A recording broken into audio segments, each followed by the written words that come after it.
dans le prochain épisode de Demain nous appartient. Tandis que Stanislas s'en prend à Camille, Sylvain rachète la paillote. Elsa attend quant à elle plus de Timothée. Attention, les paragraphes qui suivent contiennent des spoilers sur l'épisode de Demain nous appartient demain soir sur TF1. Si vous ne voulez rien savoir, ne lisez pas ce qui suit. Mercredi 15 juin dans Demain nous appartient. Stanislas s'en prend à Camille accompagnant Léo à l'école. Jordan s'aperçoit qu'il a oublié son téléphone portable à la maison et le laisse donc l'attendre en bas de l'immeuble le temps de le récupérer. Aux aguets, Stanislas saisit cette opportunité pour aborder son fils et lui proposer une petite virée en bateau. Comme il hésite, le skipper lui fait croire qu'Audrey est au courant puis le tire par le bras pour le forcer à le suivre. Heureusement, Jordan débarque au bon moment et somme Stanislas de le lâcher. Ce dernier lance alors qu'il va le regretter avant de dire à bientôt à son fils.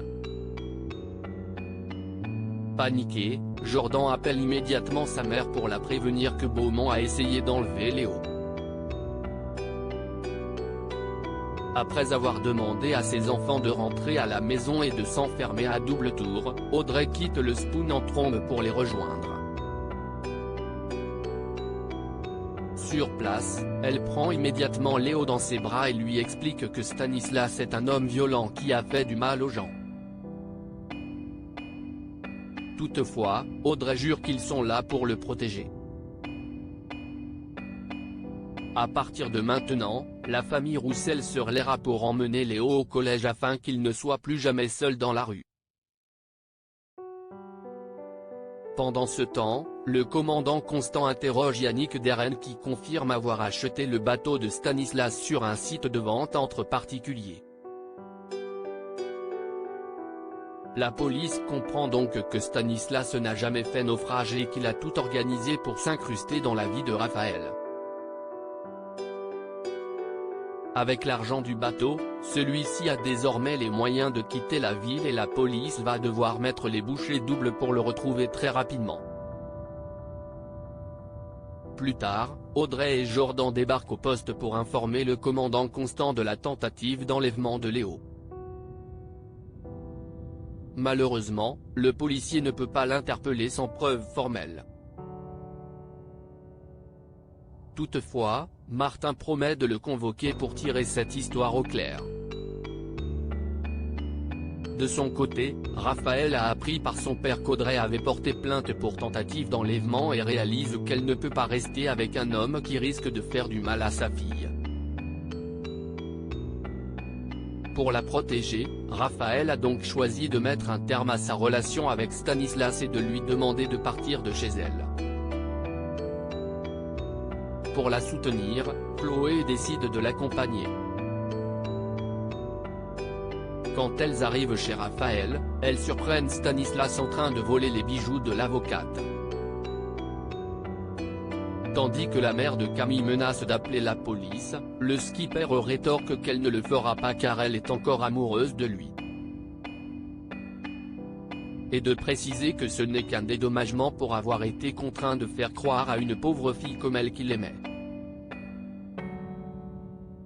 Selon lui, elle était tellement persuadée de vivre le grand amour que c'était facile de la manipuler et elle aurait mieux fait d'écouter son père qui avait compris depuis le début qu'il voulait l'épouser uniquement pour récupérer Léo.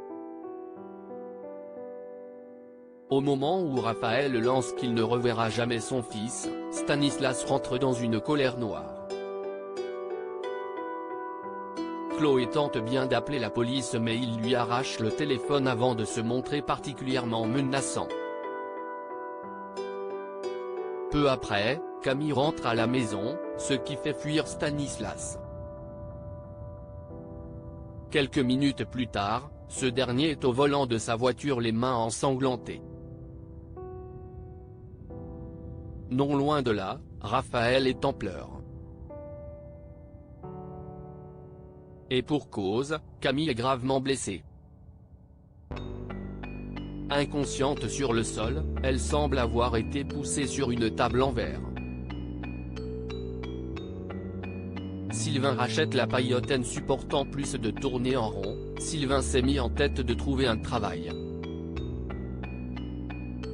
Entraîneur de rugby, agent de sécurité ou encore chercheur d'épave, le mari de Christelle est très motivé pour se lancer dans une nouvelle carrière professionnelle.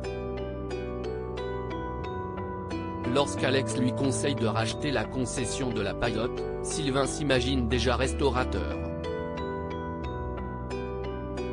Après avoir visité les lieux, il décide de faire une offre.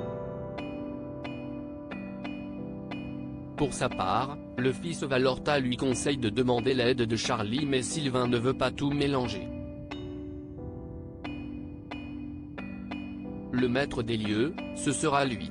Heureux, Sylvain retrouve Christelle au Spoon et lui annonce la bonne nouvelle. Souhaitant faire de ce lieu un endroit convivial avec la touche Moreno, Sylvain songe à changer la carte.